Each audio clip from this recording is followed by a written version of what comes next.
Every election is a turning point. Every election is impactful. Every election brings some level of change. But not every election blows up and remakes our party system. The election underway now, the battle for the soul of the Democratic Party, may do exactly that. The next 6 months will be huge. Roughly 6 months from now we will have the results from Iowa, New Hampshire and Super Tuesday. We will likely know which path the Democratic Party has chosen, moderate reform or radical change. That decision will send shockwaves, one way or the other, through our political system. Party leaders like to think they control the direction of their party. They don't. The presidential nominating process is what drives the direction of our parties.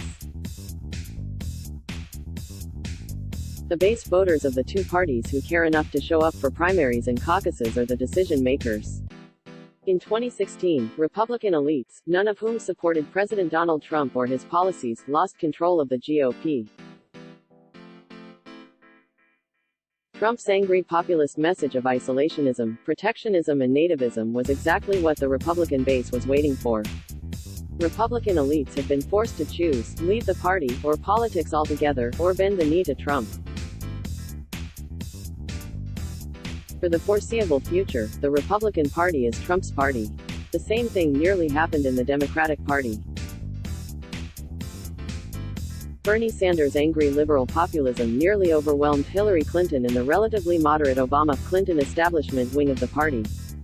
Now that battle is rejoined.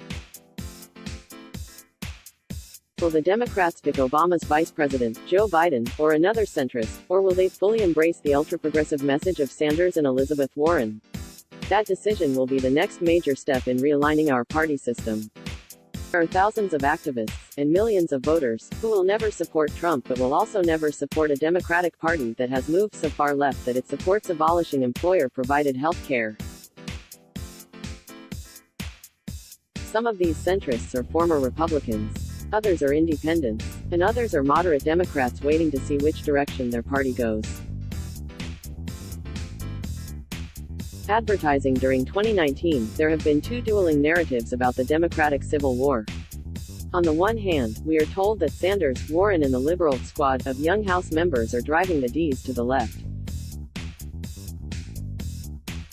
But on the other hand, we have the reality that Biden is currently the Democratic frontrunner, and many Democrats have spoken out against Medicare for all, and a lurch to left.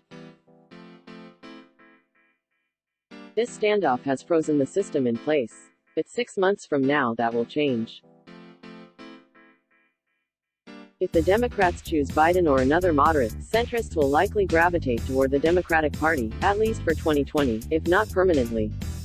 This migration could end our era of divided government as the Democrats would once again become the governing coalition party, and the GOP would become more extreme and much smaller. You have something to say? Share your opinion by sending a letter to the editor.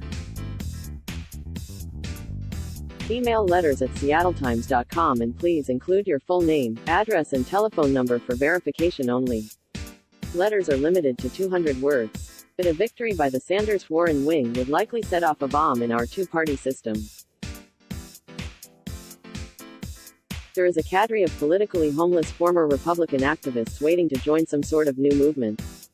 If enough moderate Democrats could be induced to join them, something new could emerge. The choice between Trumpism and socialism is not something Americans will tolerate for long. Centrists lost the battle for the GOP. The battle for the Democratic Party is underway now. 6 months from now we will likely have clarity.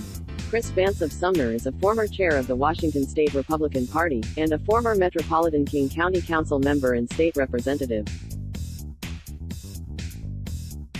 Let's block ads. Why?